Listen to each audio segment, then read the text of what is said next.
Good morning. How's everyone doing this morning?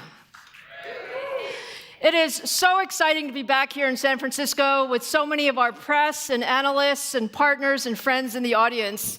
And welcome to all of you who are joining us across the world. We have a lot of new products and exciting news to share with you today, so let's go ahead and get started. At AMD, we're focused on pushing the envelope in high performance and adaptive computing to create solutions to the world's most important challenges. From cloud and enterprise data centers to 5G networks to AI, automotive, healthcare, PCs, and so much more, AMD technology is truly everywhere, and we're touching the lives of billions of people every day. Today, we're here to talk about our newest EPYC data center processors, our upcoming Instinct accelerators, and our growing AI software ecosystem. Now, taking a look at modern data centers, what you really need is the highest performance compute engines across the board. Today, we lead the industry with our EPYC processors, which are the highest performing processors available. We also offer the industry's broadest portfolio, which allows us to really optimize for the different workloads in the data center. Whether you're talking about Instinct GPU accelerators built for HPC and AI, or you're talking about FPGAs or adaptive SoCs or smart NICs and DPUs from our Xilinx and Pensando acquisitions. What we'll show you today is how we bring all that together and really expand our portfolio with our next generation data center and our AI offerings. Now, since launching EPYC in 2017, we have been laser focused on building the industry's best data center CPUs. EPYC is now the industry standard in the cloud, given our leadership performance and TCO across a wide range of workloads. Every major cloud provider has deployed EPYC for their internal workloads as well as their customer-facing instances. Today, there are more than 640 EPYC instances available globally, with another 200 on track to launch by the end of the year. Now, looking at the enterprise, EPYC adoption is also growing, and especially for the most demanding and technical workloads. Whether you're talking about financial services or telecom or technology or manufacturing or automotive customers and many, many more, they're really choosing EPYC based on our performance, our energy efficiency, and our better total cost of ownership. And that momentum is just growing as we ramp our 4th gen EPYC Genoa processors. Genoa features up to 96 high-performance 5-nanometer Zen 4 cores. It has the latest I/O that includes PCI Gen 5, 12 channels of DDR5 memory, and support for CXL. We launched Genoa actually last November, and it had leadership performance and efficiency. And since then, there have been other products that have come to market. But if you look today, Genoa is still by far the highest performance and the most efficient processor in the industry. So let's just take a look at some of those metrics for Genoa. Starting first with the cloud, integer performance is key. Using spec int rate and comparing to the competition's top of stack, EPYC delivers 1.8 times more performance. Looking at the enterprise, if you look across Java workloads or virtualization or ERP workloads, 4th gen EPYC is up to 1.9 times faster. And perhaps the most important piece is in modern data centers, energy consumption has become just as important as overall performance. And when we designed Genoa, we actually designed that with that in mind. The idea that, yes, we want leadership performance, but we must have best-in-class energy efficiency. And that's what 4th gen EPYC does. We deliver up to 1.8 times more performance per watt than the industry, compared to using the industry standard spec power benchmark. And what that means is that Genoa is by far the best choice for anybody who cares about sustainability. So when we talk to customers, many of them are telling us, actually, they need to refresh their data centers, and they really need to consolidate and get a better footprint and get a better operating cost. This is actually the perfect place for Genoa, and it really shines for these types of consolidations. Now, looking at AI, we're going to talk about GPUs shortly, but actually today, the vast majority of AI workloads are actually being run on CPUs. And Genoa is also the best CPU for AI. The best way to look at AI performance is actually to look at a broad set of end-to-end workloads. And so we use the industry standard TPCXA benchmark that actually looks at end-to-end AI performance across 10 different use cases and a host of different algorithms. And what we see in this case is EPYC is 1.9 times more performant than the competition. Now, you can see I'm tremendously excited about Genoa and all of the applications that our customers are running on Genoa, but it's best to hear directly from our partners. So I'm really excited to introduce our first guest, one of our most important cloud partners, to talk about how they're deploying Genoa in the public cloud. Please welcome our good friend, AWS Vice President Dave Brown. Dave. Hey, Lisa. It is so wonderful to see you. Thank you so much for being here with us today. Great to see you as well. Thank you. Yeah, we have been, so much has been going on. You know, we've been on this long journey and partnership together. Can you talk a little bit about our partnership? Absolutely, Lisa. And thank you for having me, and thank you for the opportunity of being here today. I'm excited to talk about our partnership and how AWS and AMD are continuing to collaborate to advance cloud technology for our customers. At AWS, we're constantly innovating on behalf of our customers and have built the most reliable and secure global cloud infrastructure with the broadest and deepest portfolio of instances to support virtually every type of customer workload. AMD and AWS have been on a journey together since 2018, when AWS was the first to introduce the AMD EPYC-based instance in the cloud, delivering 10% cost savings over comparable x86 EC2 instances. And as customers used and benefited from these instances, they requested additional AMD-based instance types to run a broader set of applications. And together, we have introduced over 100 AMD EPYC-based Amazon EC2 instances for general-purpose, compute-intensive, and memory-intensive workloads. And just last year, we introduced our first instance optimized specifically for high-performance computing-based AMD processors, HPC6A. And that delivered up to 65% better performance over comparable EC2 x86-based compute-optimized instances for workloads such as computational fluid dynamics. Dave, we love the work with your team. I mean, it has been such a journey over all of these years, and we love the 100+ instances. Now, the breadth of your offerings is amazing. Now, we always talk about what can we do with our joint customers, and how do they benefit from our technology? So can you tell us a little bit about customers? Absolutely. So we have a broad range of customers, and they've benefited significantly from the cost savings with AMD-based EC2 instances. A few examples of how enterprise customers have invested these cost savings into innovation to improve their businesses include TrueCar, a digital automotive marketplace, one of my favorite tools. They sought ways to operate more efficiently and increase development velocity so they could invest the money saved into innovating for car buying experience. And TrueCar optimized its AWS cloud infrastructure by up to 25% from a combination of choosing the AMD instance family for its core infrastructure, as well as right-sizing instances with AWS recommendation tools. And Sprinkler, another customer, is a purpose-built web platform for businesses to manage customer experiences on modern channels. With the scale at which Sprinkler operates, it is to optimize its robust architecture for cost and performance. Sprinkler has been an early adopter of our first-generation AMD-based EC2 instances for general-purpose workloads, our M5A instance. And when they moved to Amazon EC2 M6A, the next generation, Sprinkler saw 22% faster performance and 24% cost savings over the previous generation. And then in the HPC space, DTN, they run weather and data models that deliver sophisticated, high-resolution outputs that require continuous processing for vast amounts of data from inputs across the globe.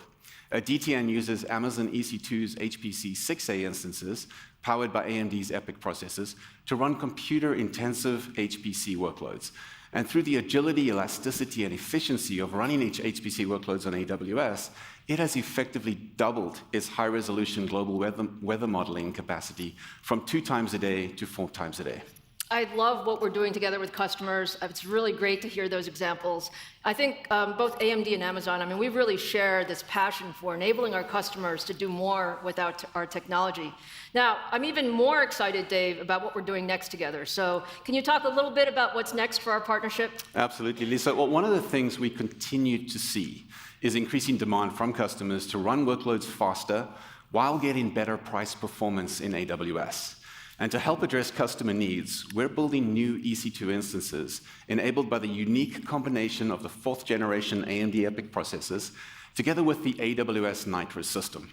Now, the AWS Nitro system is the foundation for every single EC2 instance, enabling us to deliver performant, secure, and efficient infrastructure. And by combining the 4th-generation AMD EPYC processors and the AWS Nitro system, we've unleashed the full capability of the next-gen AMD processors and deliver a significant leap in performance for our customers. Yeah, I mean, look, we're so excited about what we're doing together with you, with Genoa, with Nitro, with all of your resources at AWS. Let's talk about what that means for customers. Well, today, we are very excited to announce the preview of Amazon EC2 M7a general-purpose instances powered by the 4th-generation AMD EPYC processor. And based on our spec... They're kind of excited about that, well, so are we. Yeah. And based on our spec-in benchmarks, M7a has been designed to provide the best x86 performance and price performance per vCPU within the Amazon EC2 x86 general-purpose instance family. M7a instances offer a major leap in performance with up to 50% more compute performance than M6a, the previous generation. We think workloads, including financial applications, application servers, video transcoding, simulation modeling, they would all benefit from the M7a instance. M7a instances also offer new processor capabilities such as AVX3512, VNNI, bfloat16 to enable customers to get additional performance and bring an even broader range of workloads to AWS. And as I mentioned earlier, M7a instances are in preview today. Customers can sign up for the preview and with general availability coming in Q3. And of course, AWS will be bringing Genoa to more of EC2 instances so our customers can do more with this new level of performance over time. Elisa, we're also very excited that AMD will be using these instances for your own workloads. Yeah, I mean, absolutely, Dave. By the way, did you guys hear that he said 50% more compute performance on M7a? I mean, it's just amazing gen-on-gen performance, and we're so excited that we're going to see Genoa throughout EC2. We truly appreciate the partnership with AWS, Dave. You know, you're such an important partner for our own IT environment as well. So we're using AWS today for our data analytics workloads, and we appreciate all of your flexibility and capabilities there. But with the new Genoa expanded instances, we're going to expand our partnership to include some of our highest performing technical workloads, such as EDA. So thank you. Fantastic. Well, Lisa, it's been really great to be here with you to kick off this event. We're excited about the performance and the price performance benefits we're able to deliver for our customers, and I can't wait to see how our joint customers will innovate with this technology. Thank you so much, Dave. Thanks for being here. Thanks for your partnership. Thank you.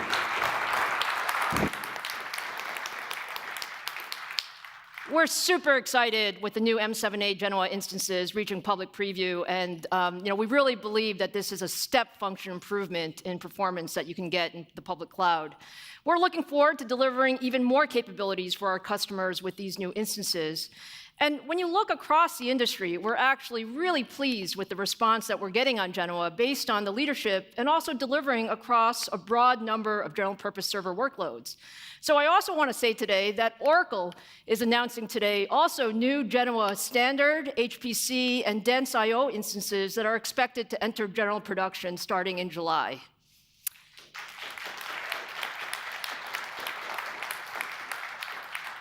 Now, I'll say overall, Genoa is ramping very nicely, and you'll see a number of other public instance and customers coming online over the coming weeks and months. But what I did say earlier is that data center workloads are becoming increasingly more specialized, requiring optimized computing solutions across CPUs, DPUs, and of course, AI accelerators. And that's what makes AMD special. Our breadth of our data center and AI compute portfolio actually provides a significant advantage because you can use the right compute for the right workload. So now let's talk about cloud-native computing. Cloud-native workloads are actually a very fast-growing set of applications that are really, let's call it, born in the cloud. They're designed to take full advantage of new cloud computing frameworks, and they run as kind of like microservices. So you split up sort of large amounts of code, and you put them into smaller processes, and then they can be scaled independently to enable 24/7 uptime. The optimum design point for these processors are actually different than general-purpose computing. They're actually very throughput-oriented, and they benefit from the highest density and the best energy efficiency. So all of these factors actually drove the development of Bergamo. Bergamo is actually our first EPYC processor designed specifically for cloud workloads.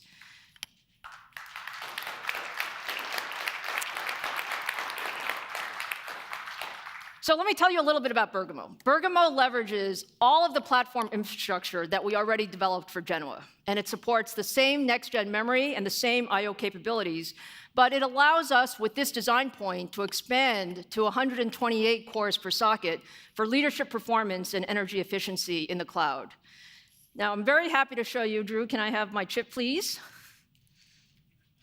As you guys know, I love my chips. Our chips. I am very happy to show you Bergamo.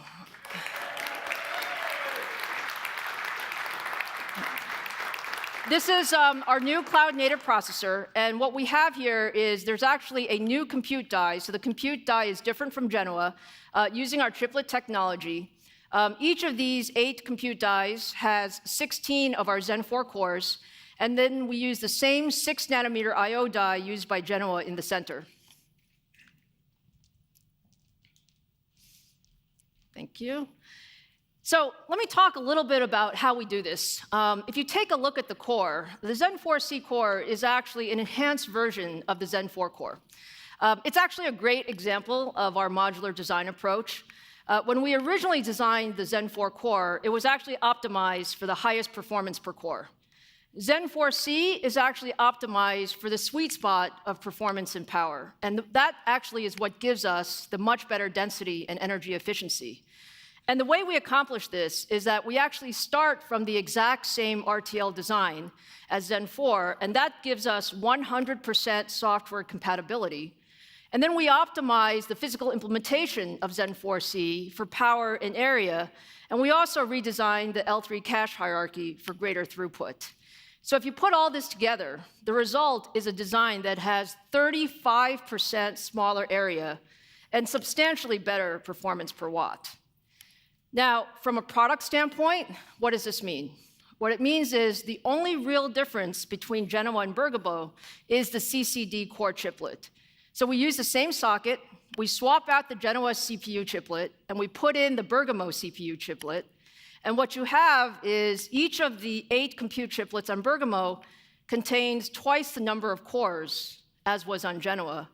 And that's how we get to 128 cores per socket. But importantly, as I said, it's fully software compatible, and it's also fully platform compatible with Genoa. And what that means for customers is they can easily deploy either Bergamo or Genoa, depending on their overall compute needs and their overall workloads. And so we really tried to leverage the overall platform investment in AMD. So let me show you some of the performance metrics on Bergamo. If you compare Bergamo to our competition's top of stack, what you'll see is just incredible performance. We're delivering up to 2.6 times more performance across a wide range of cloud-native applications, whether you're talking about web front end, or in-memory analytics, or very heavy transactional workloads. And then if you look beyond that, in terms of looking at sort of the overall density and capability, Bergamo, again, is significantly better than the competition in compute density and energy efficiency. So what we see is more than double the number of containers per server, and 2 times the energy efficiency in Java workloads. Now,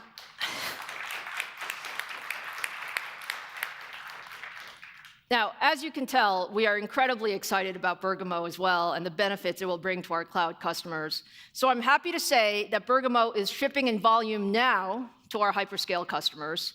And as I said earlier, I always like to talk about how customers are using our solutions. So to hear more about how one of the world's largest cloud companies plans to deploy Bergamo, let me welcome Meta's Vice President of Infrastructure, Alexis Björlund, to the stage.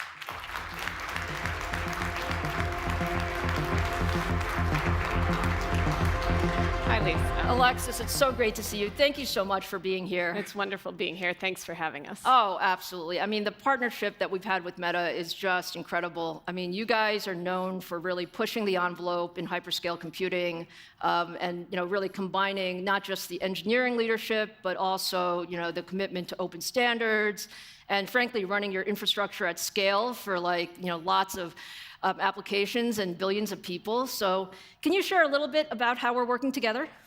Absolutely. So as you know, Meta and AMD have been collaborating on EPYC server design since 2019. These collaborations have been expanding over time with Milan, Genoa, and now Bergamo. We've worked closely to customize AMD's EPYC architecture to meet Meta's power efficiency and compute density requirements. These optimizations include all layers of the hardware and software stack, including Zen cores, SoC composition, firmware, kernel performance, telemetry, and software to deliver best-in-class performance per TCO for our compute infra. We've also shared our learnings around reliability and maintenance and have helped improve the EPYC to server designs for all hyperscale deployments, as well as you know, with all of our platforms, we open source, and we open source the AMD Milan-based server design via the Open Compute project in the past, and we intend to do the same with our latest Bergamo generation high-volume servers. So we really appreciate working together with your team and your support on this. Oh, absolutely, Alexis. You have a demanding team, let me say, but we love the work that we do with your team. I mean, the deploying infrastructure at your scale does present some unique challenges, and we learned a lot along the way. Can you talk a little bit about some of the work we've done together to address those requirements? Absolutely. And as you know, we've deployed hundreds of thousands of AMD servers in production across our global data centers and fleet that are running thousands of workloads in service of WhatsApp, Instagram, Facebook, and across our product groups. We've also deployed AMD servers for video transcoding and storage systems and are using AMD CPUs on our AI compute platforms. So as you know, we've shared our workload learnings together with AMD and are working together as we address issues in scaling as they arise. And you're right, our scale is massive, and our scale and our generational ramp rate naturally strains our suppliers. But early on in our partnership, we had concerns about We were new. About AMD's ability to scale alongside us and meet our demand as we aggressively built out our data centers. But over the years, AMD has consistently delivered to meet these commitments, whether with your supply or your technical product roadmap innovations. We've been thoroughly impressed, and we've learned that we can rely on AMD to deliver time on time again. Well,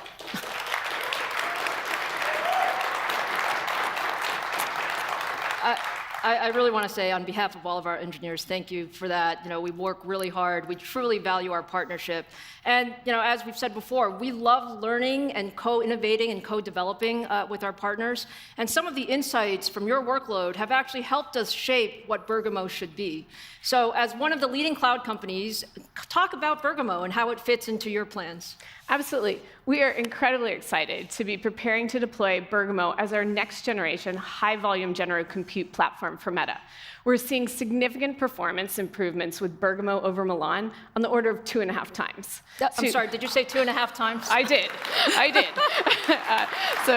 And it offers substantial TCO improvements over Milan as well. So you make it pretty easy on me, Lisa. We love products that make both our technologists and our business teams happy. So building upon the core silicon innovation that AMD has enabled with Bergamo, we've partnered with AMD to add several other optimizations that help our workloads, including dense compute chiplets, the core-to-cache ratios, power management, and manufacturing optimizations that help us pack a high number of these servers into a rack and deliver rack-level performance per TCO improvements as well. So with the flexibility of your chiplet strategy for Bergamo, we're also pleased to have an I/O-intensive server option that we could leverage for HDD and flash storage platforms. So with our focus on enabling new products for our customers as well as capital efficiency, we're thrilled to unlock the benefits of Bergamo for our entire family of apps. Well, again, thank you, Alexis. We are so excited to be working closely with you guys on Bergamo and really looking forward to not just deploying Bergamo, but also all that we'll do together in the coming years. So thank you again for joining me today, and thanks for your partnership. Thanks so much, Lisa. Thank you.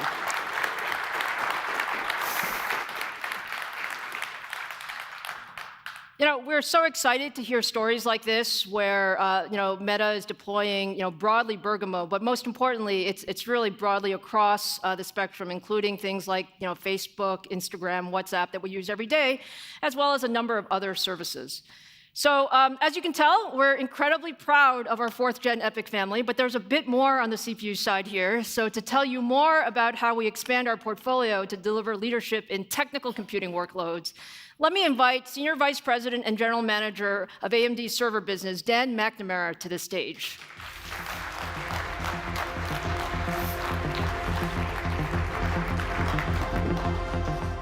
Thank you, Lisa, and good morning, everyone.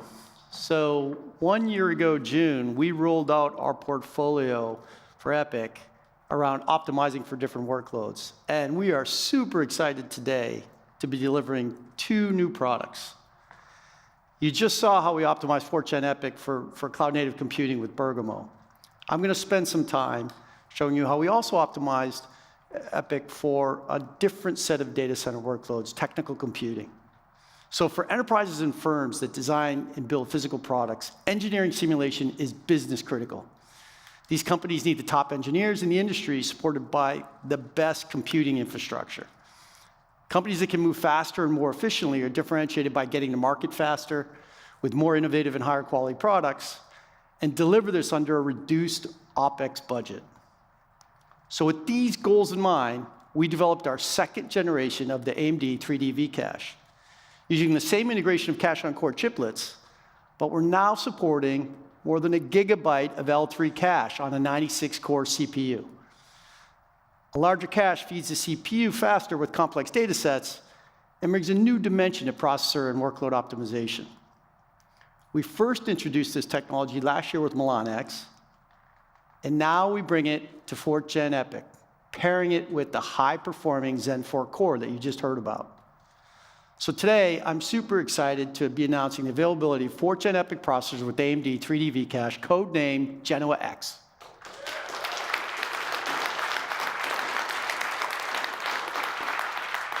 We're delivering 4 new SKUs from 16 cores to 96 cores that are socket compatible with Genoa.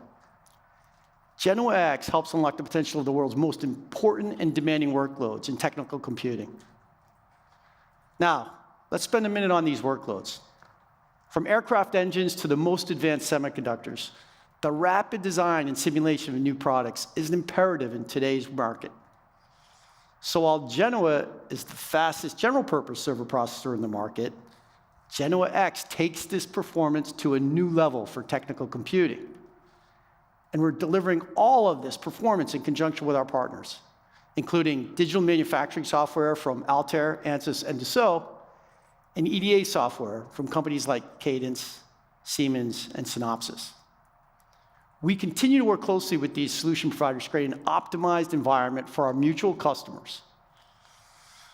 Now, let's take a look at some of the performance you'll see with these solutions. Let's start with some widely deployed CFD and FEA workloads. In blue, you see our highest core count Genoa X processor. In gray, you see the top of stack Xeon processor. What this data shows is that across these applications, the 96-core Genoa X processor delivers more than double the performance.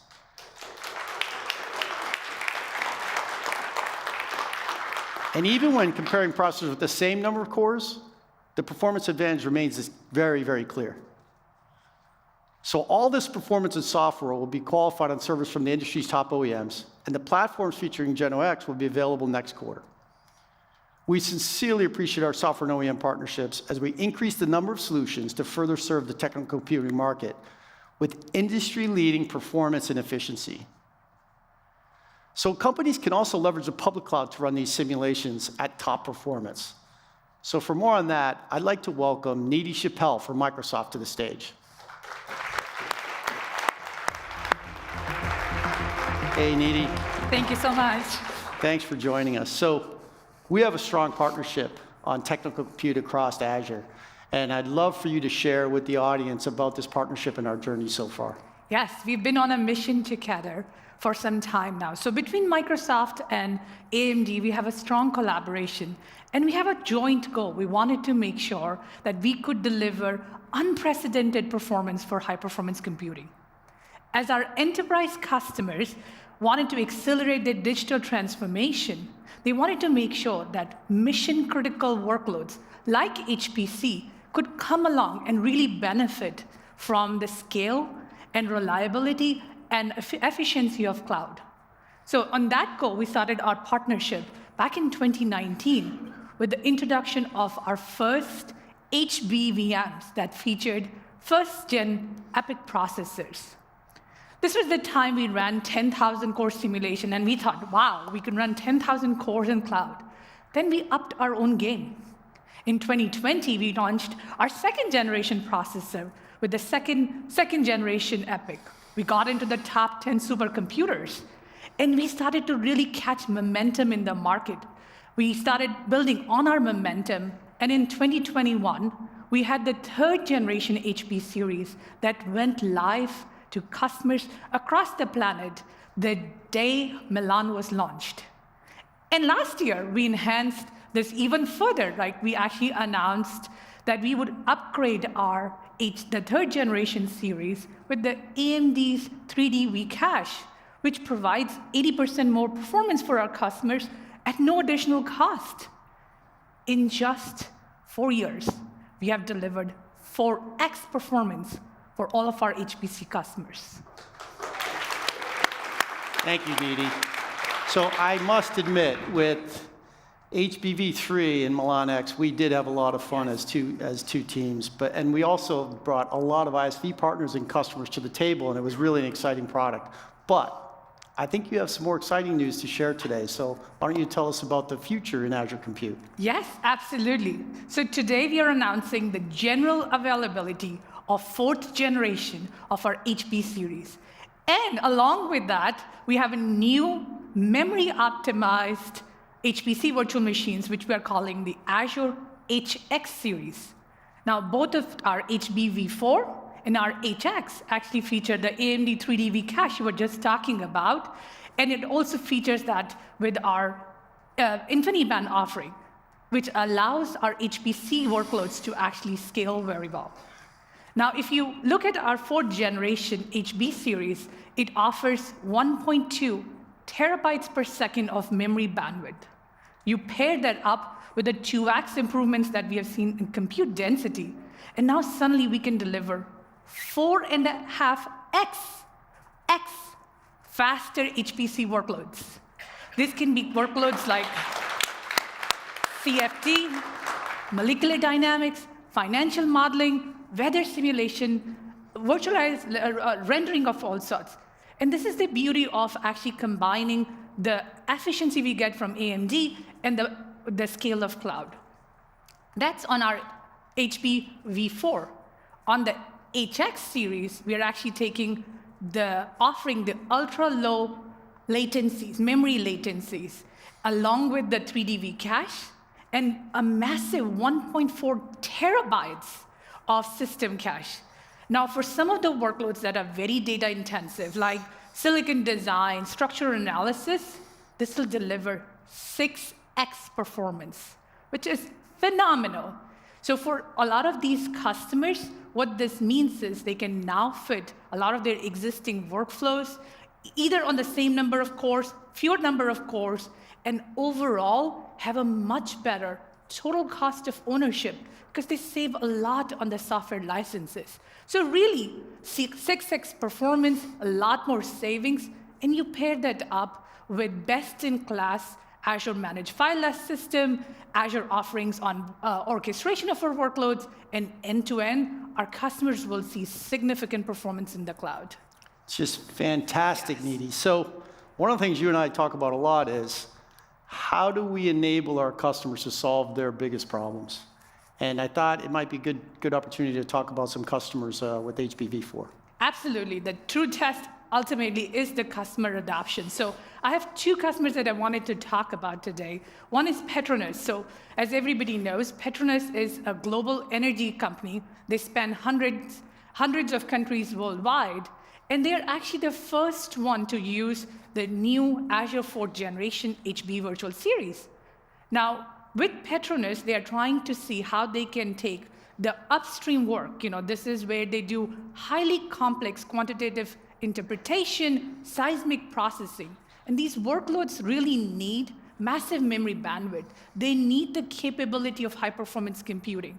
And this is where Petronas worked with Azure, and we worked very closely actually with AMD to make sure that we could bring these new VMs, we could actually combine that with a lot of our AI tools and really accelerate the work that they are doing in geophysicists there and help them make decisions faster. Along with performance, though, Petronas also has a commitment to get to a corporate sustainability objective. And with Azure, because we are going to be 100% renewable energy by 2025, we not only allowed Petronas to actually get to their performance objectives, but we are also getting them to be able to get to net zero carbon emissions by 2050 for them. All in all, what this means is, as customers look to performance, scalability of cloud, they can really benefit from the offerings that we have. This was on the HPV4. Now, if I look at the HX series, the newly announced HX series, I want to talk about ST Micro. So ST Micro is a leading semiconductor company, and they are actually the first ones to use our Azure HX virtual series. Again, this is a brand new offering from us, and ST Micro is going to use this for designing their next generation of chips.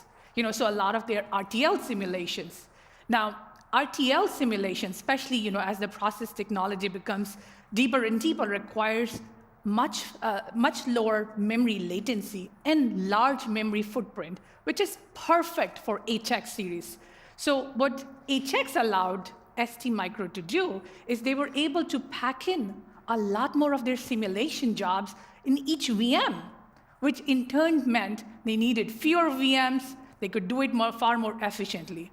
With their recent experiments that they have done, ST Micro has been able to save their simulation time down by 30%. So what that means is, their silicon engineers can actually look at a lot more design possibilities. They can improve product quality because they're now doing a lot more validation. But ultimately, they can bring products to market faster. And they don't have to worry about anything. They can do all of this in cloud because of our collaboration. So. Yes, that's just fantastic. So it's great to see not only HPV4 come to life, but see the customers adopting across industries. Absolutely. So really exciting. And we can't wait to help grow this going forward. And I just want to say thank you for the partnership and thank you for coming to see us today. Yeah, well, thank you for having me here. Thank you. Yep. Okay. Another just great example of how we're partnering with our customers to deliver better solutions for our end customers. So VMs based on Genoa X are now available with Microsoft's HPV4 and HX VMs, empowering companies to bring the most innovative products to market. So Genoa X is just one example of how we're optimizing for different workloads. And you also heard more about Genoa and Bergamo today. Our final piece of the Zen 4 portfolio is Sienna, which is optimized for telco and edge workloads. Sienna will deliver maximum performance and energy efficiency in a cost-optimized package. And we will tell you all about this later this year. We'll bring that to market in the second half of the year. So now let me turn it over to Fars Narad to talk about how the modern data center is evolving and what that means for data center infrastructure. Thank you. Thanks, Jen. Thanks, Dan. AMD is delivering the industry's best set of workload-optimized CPUs. But beyond the CPU, the workload-optimized data center needs to be one where every high-value workload is supported by high-performance engines, is energy efficient, and is agile, meaning it is easy to deploy, manage, and secure. That's our vision of the data center. And I'd like to bring on Jeff Marone of Citadel Securities to talk about their workload-optimized data center built with AMD. Jeff, welcome.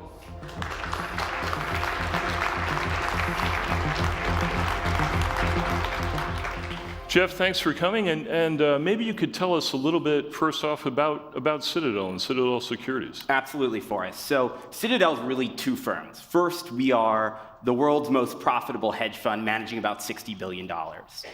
But Citadel Securities is the world's largest market-making firm. So this is where I work and what I'm here to talk about. What does that mean? So as a market-making firm, we provide buyers and sellers, financial investors, opportunities to buy or sell any asset at a competitive price. And we do this at massive scale. So on any given day in the US equities market, 25% of shares that change hands pass through one of our systems. We do that for equities, options, ETFs, treasuries, and a variety of other assets at exchanges around the world.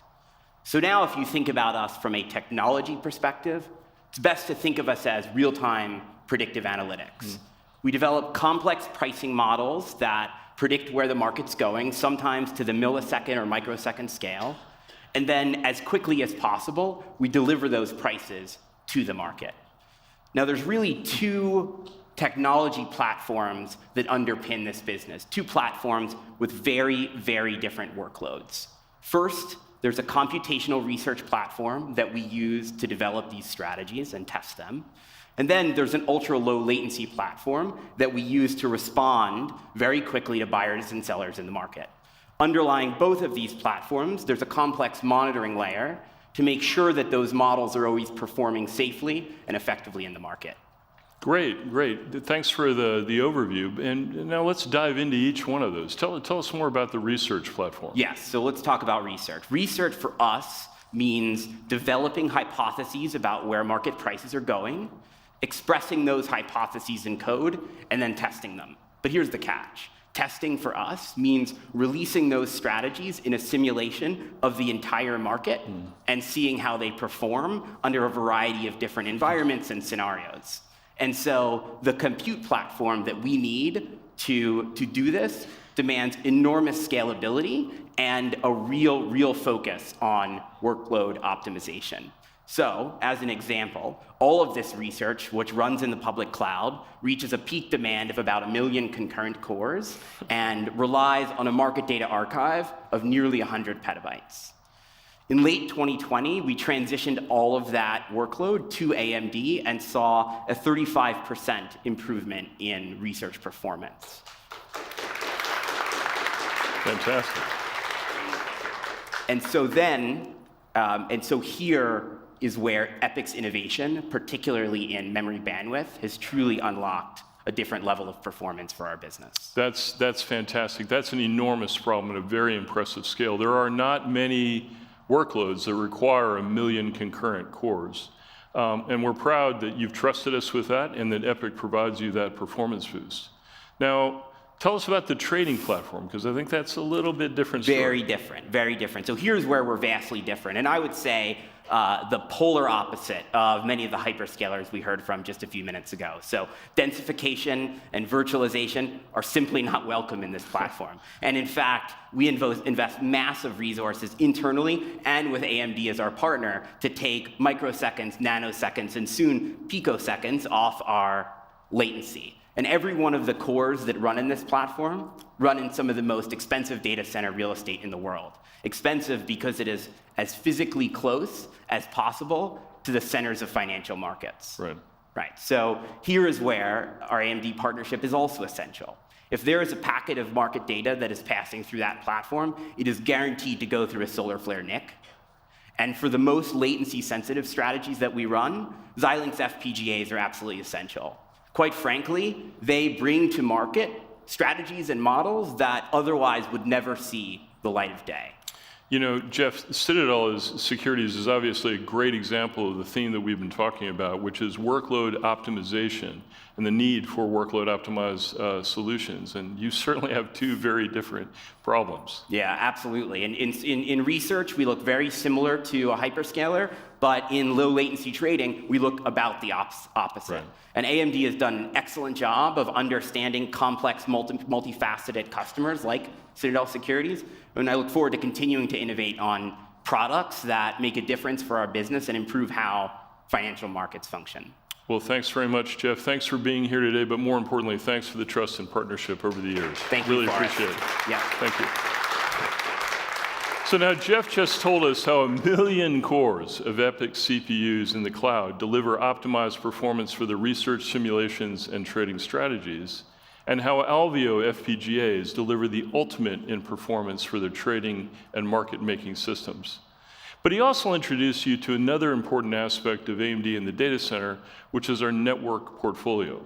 For Citadel, this means high-performance SolarFlare NICs, giving them the ultimate in low latency and high performance to power millions of stock trades per day in a highly competitive marketplace. Together, computing and networking engines are becoming increasingly important to optimize and optimize together to deliver the performance, efficiency, and agility needed in that optimized data center. And so at AMD, we recognize that networking represented an increasingly critical element of the data center infrastructure that needed to be optimized for data center workloads. And that's hence motivated our acquisition of Pensando. Because the complexity of the data center continues to evolve. And the latest step with hybrid cloud and the extension of cloud computing out to the edge is an incredibly important model, but the challenges that come with that model are significant. Now, the first challenge is inherent to a cloud. Virtualization gave us higher utilization and agility, but also introduced overhead to ensure that workloads are separated and secured. Further, network complexity has exploded as compute and storage systems spread across the data center, and applications no longer run on a single system. Managing these distributed resources is complicated, and securing the data center is even harder with an expanding attack system and much more to monitor. And you've got to monitor, particularly without further taxing the systems. So today, we have a very complicated cloud environment. The agility of the cloud is paid for with overhead in each server, and typically separate appliances to provide infrastructure services.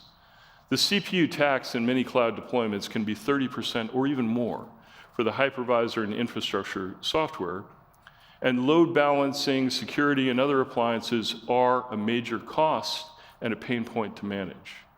Some of the pioneers in cloud computing, you heard from one earlier today, recognized the complexity and overhead that was being introduced by the architecture and created the concept of the DPU. AMD and our Pensando team evolved the concept of the DPU beyond a sea of cores to the world's most intelligent data flow processor.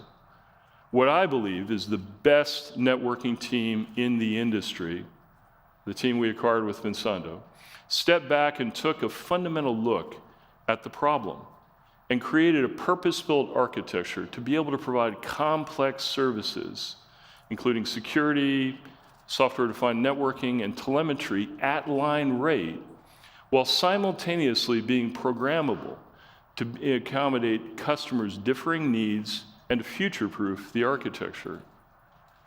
Now, if we put this P4 DPU into each server, we can free the CPU from its overhead. With a DPU in each server, we offloaded the virtualization overhead and brought the infrastructure and security services to the point of use, eliminating or dramatically reducing the need for a set of external appliances, and further improving agility by simplifying management. Network and resource management of all of the servers are uniform. And perhaps most importantly, dramatically improving the TCO of the cloud by freeing the CPU resources to do what is really needed, run the workloads.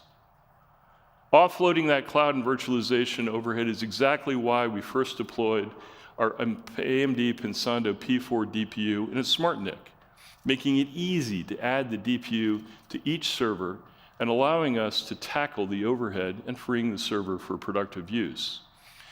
But they also dramatically improve security by allowing new paradigms, such as firewall protection on all east-west traffic distributed across these distributed applications, encrypting all of that traffic, and finally, providing telemetry without taxing the CPU that allows security systems to have early warning of threats and anomalies in the network. I'm proud to say that AMD Pensando SmartNICs are deployed now in major clouds, and enterprises can get this solution today alongside of VMware vSphere Project Monterey. The SmartNIC has been a fantastic innovation, but as we worked with data center innovators across the industry, we recognized that the value proposition of the DPU extends well beyond the SmartNIC. The same DPU silicon and software platform is now being deployed in the infrastructure itself, where many of the same performance, efficiency, and agility benefits can be shared amongst a group of servers. And there is another bonus to this approach. This can just as easily be deployed into an existing infrastructure as well as designed into a new one. A great case in point for this is Microsoft's Azure's Accelerated Connection Services, which is in public preview today and is powered by our Pensando P4 DPUs, providing dramatically higher connections per second and network performance for customers embracing that capability. And we're very excited about that. And so now we're bringing that same concept to the enterprise, the Smart Switch. Developed with our partners at HP Aruba, it's an innovative switch built on industry-standard switching silicon and AMD P4 DPUs. Traffic flows through the DPUs to deliver offload, infrastructure, and security services that provide the data center not just better efficiency, but enhanced security and observability. And those benefits can be realized well beyond the walls of the data center into the myriad of edge computing applications that depend on security, performance, and agility. Deploying the same architecture and software platform at the edge means that the endpoint has a common level of security and manageability with its counterpart servers back in the data center. And those connections between the data center and the edge are as secure as possible.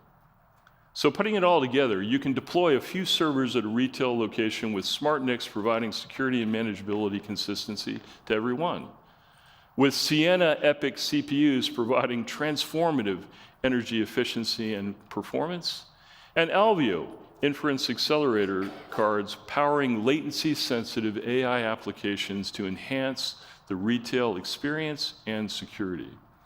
The full AMD portfolio can provide similar benefits to telco deployments, smart city applications, amongst many others.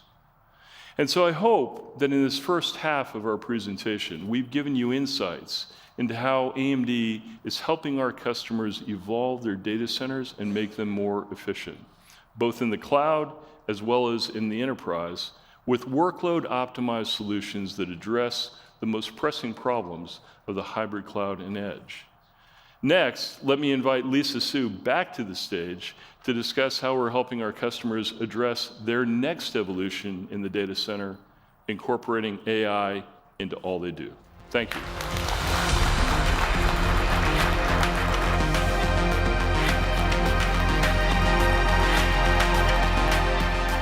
All right, thank you, Forrest, and thank you, Jeff, and thanks to Dan and Nidhi as well.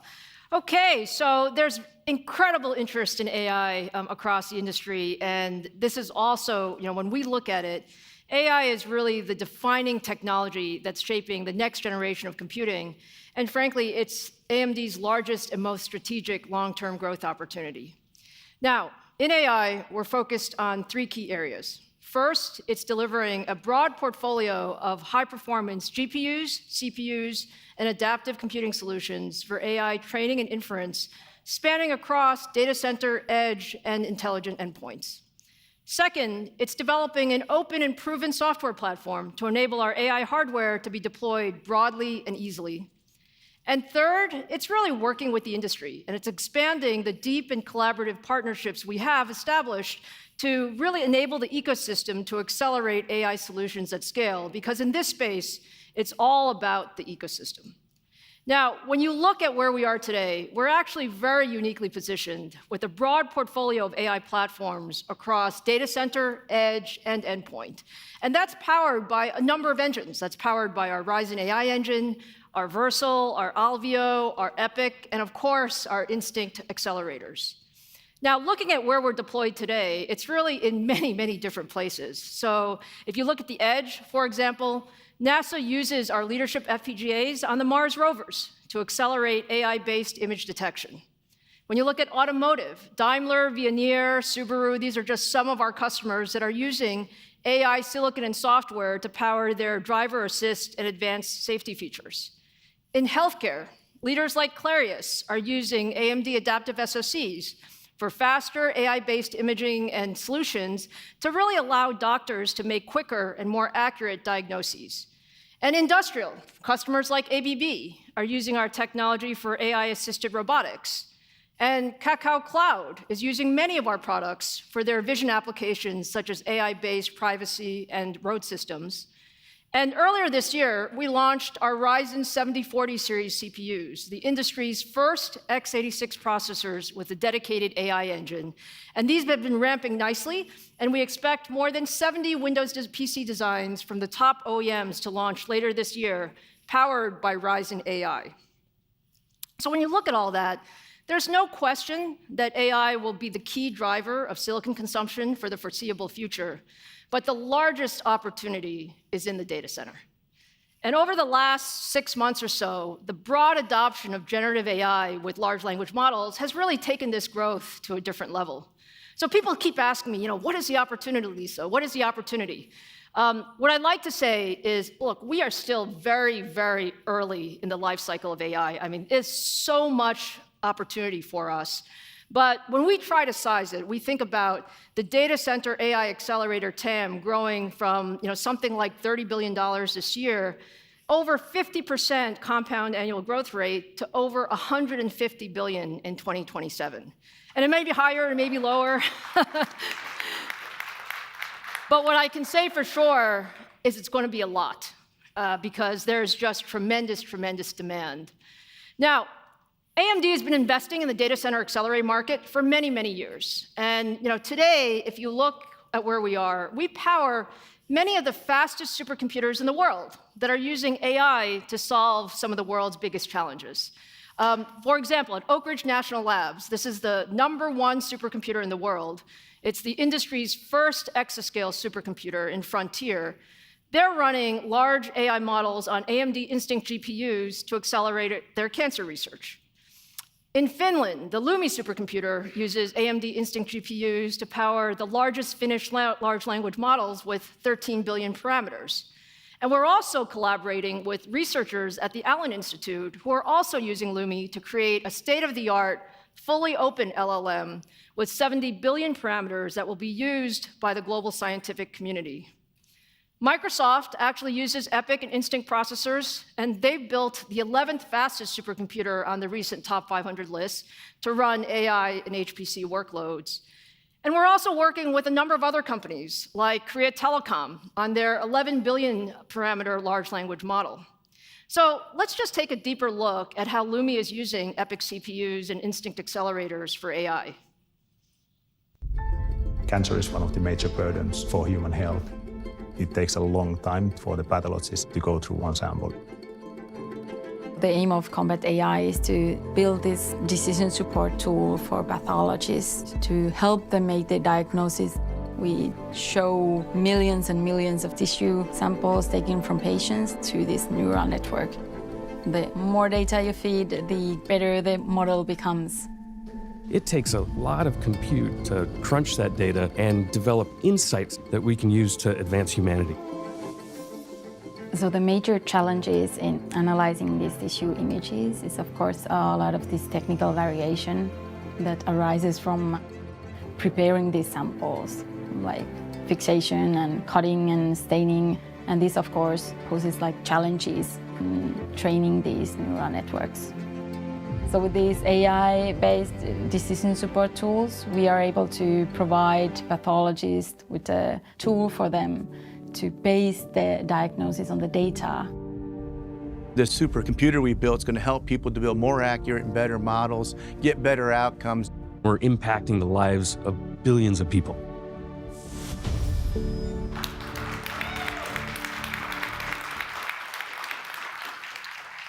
It's just one of the many stories of how people are using AI to really accelerate sort of next generation systems. Now, to enable generative AI, you need both best-in-class hardware, but we also need a great software ecosystem. So let me now invite AMD President Victor Peng to the stage to share more about the growing software ecosystem for our AI solutions.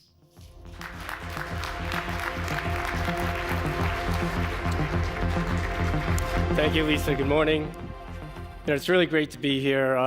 Many of you may have attended our Financial Analyst Day just about a year ago, and I had the great pleasure to talk to you about our vision of pervasive AI.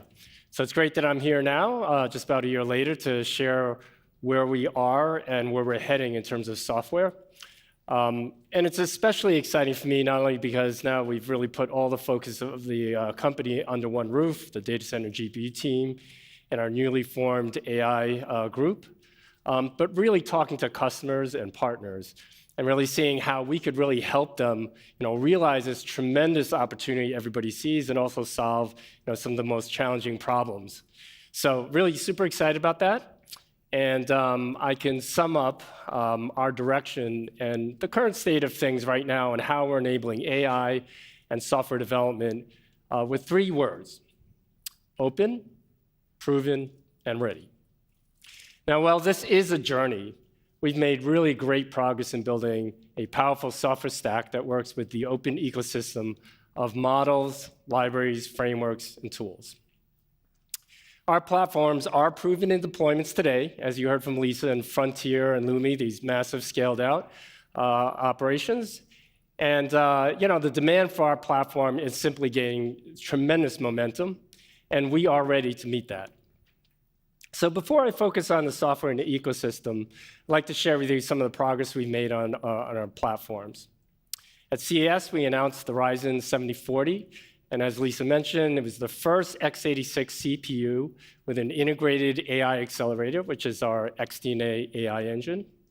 The 7040 is now in production with features like video collaboration through the Windows Studio effects and Onyx runtime support, which was announced at the recent Microsoft Build event. In the embedded space, we're sampling the Versal AI products to leading customers in multiple markets, including markets like automotive and industrial. And for our EPYC platform, our latest ZenDNN 4.0 release is integrated with TensorFlow and delivering very significant performance improvements on AI workloads. Now, moving to data center GPUs, we're working with leaders like Microsoft and other leading cloud service providers, as well as many nimble, very innovative small companies. And we're seeing demand for our GPUs grow tremendously and quite broadly as well. So now Lisa's going to talk about the MI300 in a little more detail later. So let's move on to software. Realizing application performance really does require a leadership software stack optimized for the ecosystem. Let me first cover ROCm, which is the software stack we have for our Instinct data center GPUs. ROCm is a complete set of libraries, runtime, compilers, and tools needed to develop, run, and tune AI models and algorithms. A significant portion of ROCm stack is actually open. Our drivers, language runtime, tools like our debugger and profile, and our libraries are all open. ROCm also supports the AI software ecosystem, including open frameworks, models, and tools. Now, ROCm is actually in its 5th generation, and it includes a very comprehensive suite of optimizations for AI as well as high-performance computing. And for examples on the AI side, we have optimized kernels for large language models. We have support for new data types like FP8, and support for technologies like OpenAI's Triton. The ROCm stack includes tools that allow easy porting of existing software to AMD Instinct platform. Now, to ensure the quality and the robustness of ROCm, we run hundreds of thousands of framework tests nightly, and we validate across a broad range, thousands of AI operators and end-to-end models. Now, this provides a very sound foundation for continued PyTorch and TensorFlow compliance, which enables a really rich out-of-the-box AI experience. So now let's move up the stack to frameworks, and specifically PyTorch, which is one of the most popular and growing framework. And what better person to do that than to have one of the founders of PyTorch talk about the collaboration AMD and PyTorch are doing to advance AI. So I'd like to introduce Sumit Katala to the stage to talk about PyTorch.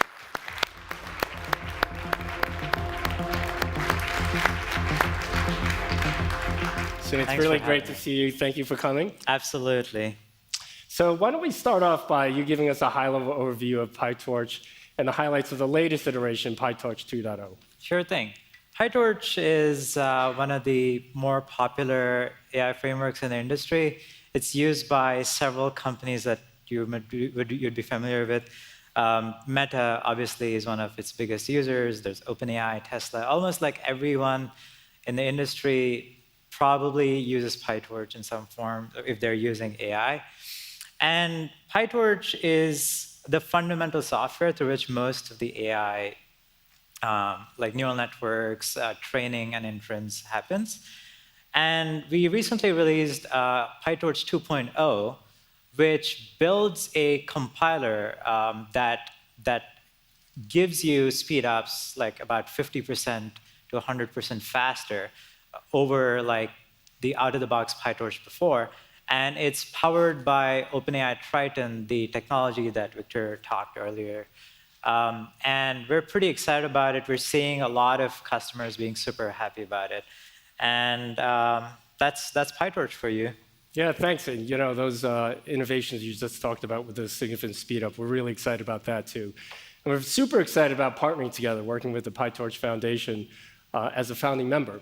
So can you share some of your thoughts about the AMD and PyTorch collaboration? For sure. The PyTorch and AMD collaboration goes way back, several years back.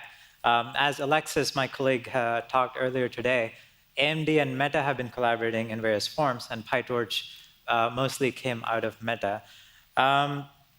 It's a multi-year collaboration. We've been giving AMD a lot of feedback on many aspects of like the ideal hardware and software to run AI workloads, and AMD and us have been partnering together to build the ROCm stack and a bunch of PyTorch operators and integration to robustly test the whole stack. And I'm pretty excited for the current support, especially like on the Instinct accelerators that ROCm enables. And I'm pretty excited about MI300 as well. I think like this is the start.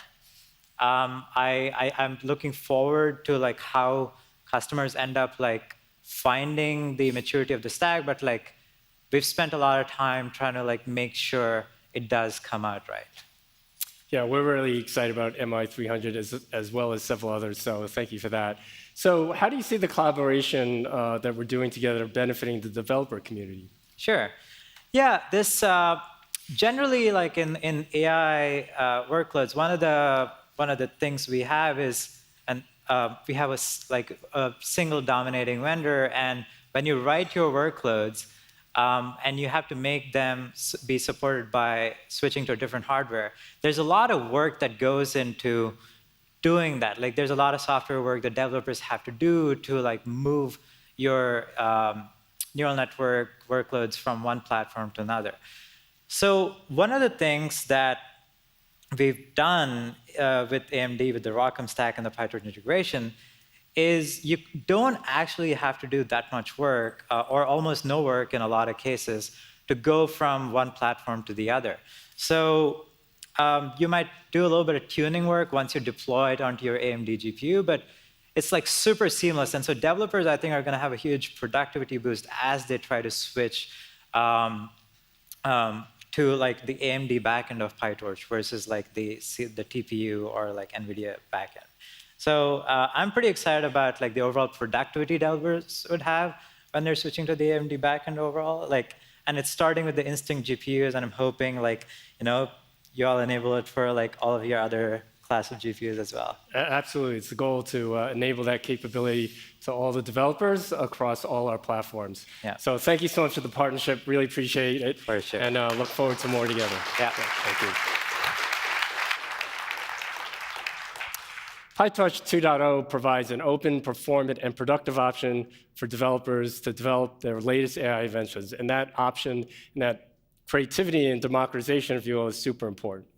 We are one of only 2 GPU platforms that is integrated with PyTorch at this level. OK, so we've covered ROCm and integration in open frameworks. that leads us to moving up to the top of the stack with AI models and algorithms. Hugging Face is the leading enabler of AI model innovation in the open source community. They offer an extremely wide range of models, including transformers that are at the heart of generative AI, but also vision models and models for all kinds of other applications and use cases. And this spans from multi-billion to almost trillion parameters to just millions and low single-digit billion parameter models. So here to talk to us more about their groundbreaking work and the partnership we have with Hugging Face is Clem Delange, CEO of Hugging Face. Please welcome Clem. Hey, Victor. Hey, everyone. Clem, it's great to see you. Thanks for coming.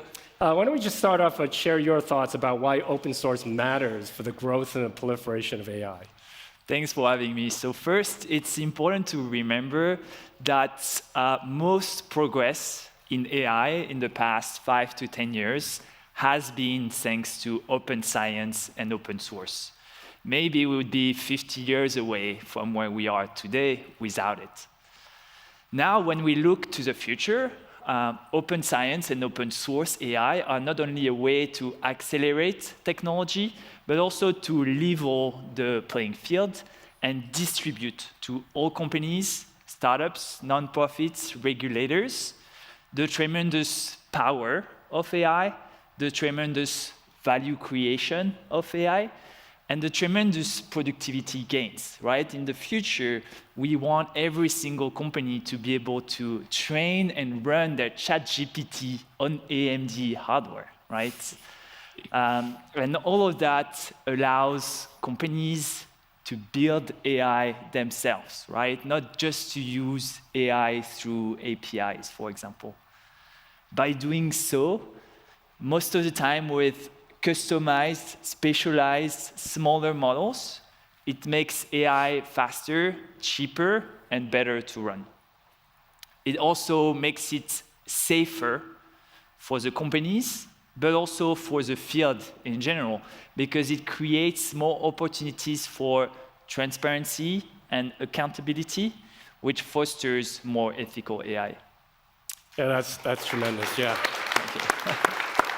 It's so important to enable all those innovators and also promote that responsibility and just the creativity of everybody and empowering them, like you said, to get it faster, better, easier to use. So just thrilled about that.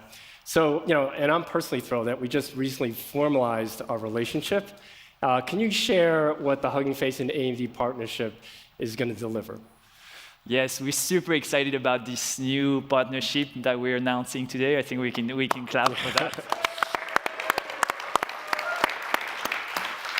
So Hugging Face is lucky to have become the most used open platform for AI. Today, we have 15,000 companies using our software, and they have shared over 500,000 open models, datasets, and demos, like some you might have heard of, like Stable Diffusion, Falcon, Bloom, Starcoder, Music Gen, that has just been released by Meta a few days ago. Over 5,000 models, 5,000 new models were added just last week. Just last week, Wow, 5,000 new models. I think it shows the crazy speed of the open source AI community these days. We will optimize all of that for AMD platforms, starting with Instinct GPUs, followed by Ryzen, EPYC, Radeon, embedded products like Versal and Alveos that we've heard about. We will also include AMD hardware in our regression tests for some of our most popular libraries like transformers and our CI/CD to ensure that new models like the 5,000 that have been added last week are natively optimized for AMD platforms. That is super exciting. Yeah, we can't wait till we have all those Hugging Face models across our entire portfolio, but starting with the MI Instinct. And that's amazing. 5,000 models in just a week. It's crazy. So what are your thoughts on the benefit of our partnership that's going to provide to the developed community and really the whole industry as a whole? Yes, so the goal is to really have the best combo between hardware and software, right? It's really important that hardware doesn't become some sort of the bottleneck or gatekeeper for AI when it develops. So what we're trying to do is to extend the range of options for AI builders, both for training and inference. I'm super excited in particular about the ability of AMD to power large language models in data centers, thanks to the memory capacity and the bandwidth advantage. Ultimately, AI is becoming the default to build all tech for all industries, right? From language models that we're talking about, but also image, audio, videos, right? We're seeing more and more time series, biology, chemistry, and many, many more domains. Hopefully, this collaboration will be one step, a great step, to democratize AI even further and improve everyone's life. That is a truly inspired vision, and which we share at AMD. We deeply believe in that, and we're so excited that we're working together with Hugging Face to make that vision a reality. Thank you so much, Clem. Thanks, Victor. Really appreciate it. Thank you. Okay, with so many models being optimized on AMD, you heard that, and we'll soon be running right out of the box on starting with our Instinct platforms. We're bringing the power that you heard of the open source community, that speed of innovation, the breadth of models onto the AMD platforms. I mean, I think we all know that AI, the rate of innovation of this is unprecedented. The open source community is clearly a major driver of that rate and the breadth of innovation. And our software integration with and optimize for the open ecosystem to deliver a productive, performant, and open development stack is vital to that. Our platforms are proven at scale in production deployments, and AMD is ready to help our customers and developers achieve the next breakthrough in AI. Thank you so much, and now I'd like to invite Lisa back to the stage. Thank you.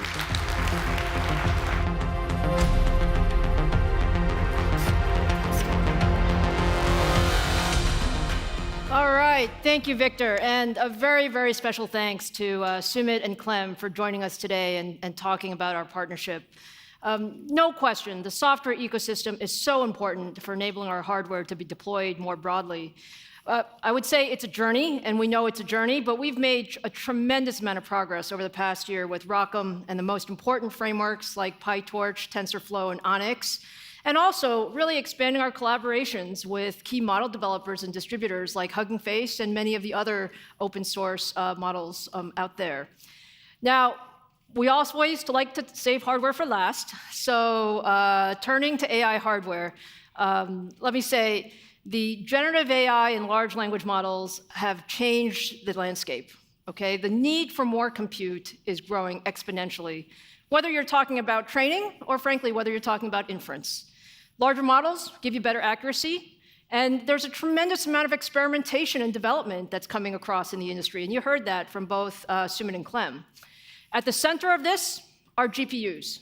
GPUs are enabling generative AI, so now let me turn to our Instinct GPU roadmap. CDNA is the underlying architecture for our Instinct accelerators. It's designed specifically for AI and HPC workloads. CDNA 3 is our brand new architecture that uses a new compute engine, the latest data formats, 5 and 6 nanometer process technology, and the most advanced chiplet packaging technologies. At CES earlier this year, we previewed MI300A. It's the world's first data center APU. And what we have is our CDNA 3 GPU architecture with 24 high-performance Zen 4 CPU cores. Now, these are the exact same cores in our leadership Genoa processors that I talked about earlier in the show. And we also add with that 128 gigabytes of HBM3 memory, all in a single package. And what we have is unified memory across the CPU and GPU, which is frankly very effective, particularly for some HPC workloads. Now, this results in 8 times more performance and 5 times better efficiency compared to the MI250X accelerator that is in the largest supercomputers today. Now, MI300A has also been designed into supercomputers already, and it's slated for the 2+ exaflop El Capitan system at Lawrence Livermore National Labs. It's the most complex chip we've ever built, with more than 146 billion transistors across 13 chiplets. Now, you guys know we've led the industry with the use of chiplets in our products. And our use of chiplets in this product is actually very, very strategic. We created a family of products. So in addition to the MI300A product, with our chiplet construction, we can actually replace the 3 Zen 4 CPU chiplets with 2 additional CDNA 3 chiplets to create a GPU-only version of MI300, optimized for large language models and AI. We call this MI300X.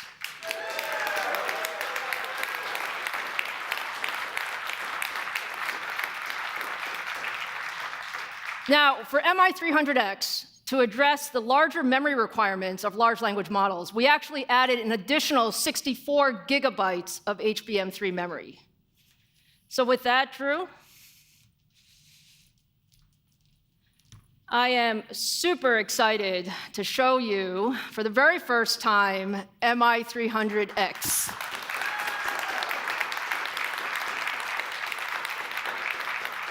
Now, for those of you who are paying attention, you might see it looks very, very similar to MI300A, because basically we took 3 chiplets off and put 2 chiplets on, and we stacked more HBM3 memory. But what you see with MI300X is we truly designed this product for generative AI. It combines CDNA 3 with an industry-leading 192 gigabytes of HBM3 that delivers 5.2 terabytes per second of memory bandwidth, and it has 153 billion transistors across 12 5-nanometer and 6-nanometer chiplets. So I love this chip, by the way. We love this chip. So look, when you look at the world, there are many things that you need. You need great compute engines, but you also need a lot of memory for everything that's going on. So when you compare MI300X to the competition, MI300X offers 2.4 times more memory and 1.6 times more memory bandwidth. And with all of that additional memory capacity, we actually have an advantage for large language models because we can run larger models directly in memory. And what that does is, for the largest models, it actually reduces the number of GPUs you need, significantly speeding up the performance, especially for inference, as well as reducing total cost of ownership. So, of course, I want to show you the chip in action for the very first time. So let's watch MI300 in action, shall we? For this demo, we wanted to show you a large language model running real-time inference on a single GPU. And since we had Hugging Face here with us, we're actually going to run the recently released Falcon 40B foundational large language model, which is currently the most popular model on Hugging Face right now, featuring 40 billion parameters. So let's watch, for the first time ever, MI300X running Falcon on a single GPU accelerator. All right, let's start. We have to give the model a prompt. So we are here in San Francisco. Let's say, write a poem about San Francisco. Here we go, the poem's coming. You can see it's responding in real time. I'm not a great poet. I don't know about you guys.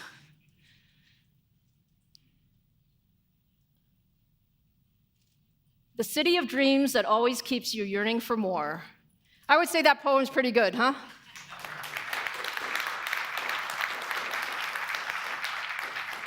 Now, look, you guys have all used generative AI already, and you've seen a number of generative AI demos in the past few months. But what I want to emphasize that's special about this demo is it's the first time a large language model of this size can be run entirely in memory on a single GPU. We've run a number of even larger models, including Meta's 66 billion OPT model, as well as the 65 billion Llama models. And if you just look using FP16 inferencing, a single MI300X can run models up to approximately 80 billion parameters.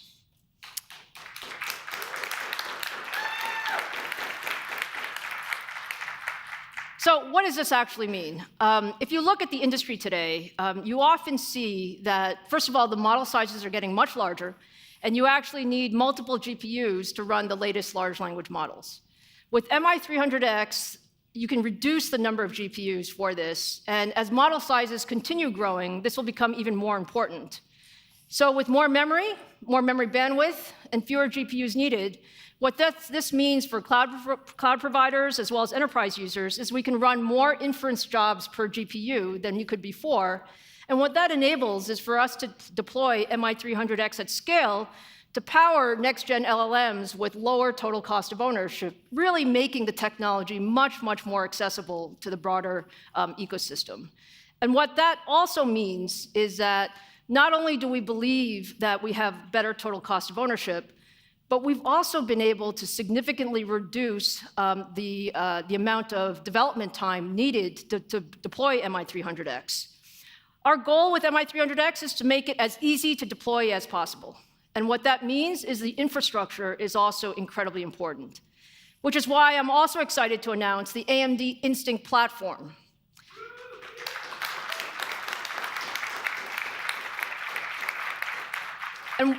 And what we're doing with this platform is, again, we're all about open infrastructure. So what we're putting is 8 MI300Xs in the industry standard OCP infrastructure. And for customers, what that means is they can use all of this AI compute capability and memory of MI300X in an industry standard platform that drops right into their existing infrastructure with actually very minimal changes. And with this leveraging of OCP platform specification, we're actually accelerating customers' time to market and reducing overall development costs while making it really easy to deploy MI300X into their existing AI rack and server infrastructure. So to sum it up, let me give you a few key takeaways. First of all, we're incredibly excited about AI. We see AI everywhere in our portfolio. With MI300X, what we offer is leadership TCO for AI workloads.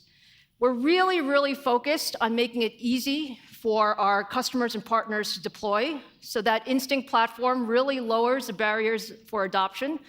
And frankly, the enterprise-ready software stack, we know that this is so important. We've made tremendous progress through our work with the frameworks and the models with our partners, and there's going to be a lot more that's going on over the next many years in this area.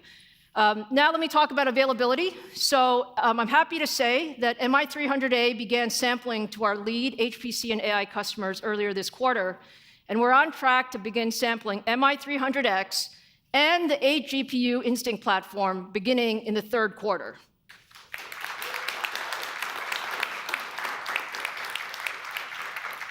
And in addition, we expect both of these products to ramp in production in the fourth quarter of this year.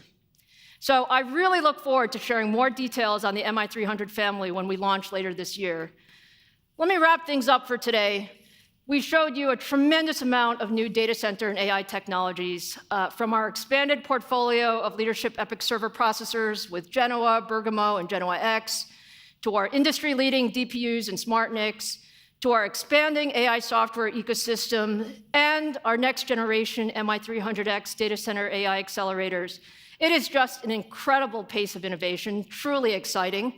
But what's more than that, we really appreciate the partnership with our partners, and a very, very special thank you to our partners who are here with us today: AWS, Meta, Microsoft, Citadel, PyTorch, and Hugging Face. We truly believe in co-development, co-innovation, and partnership. It's been a great day as we take another major step forward to make AMD the data center and AI partner of choice. Thank you so much for joining us.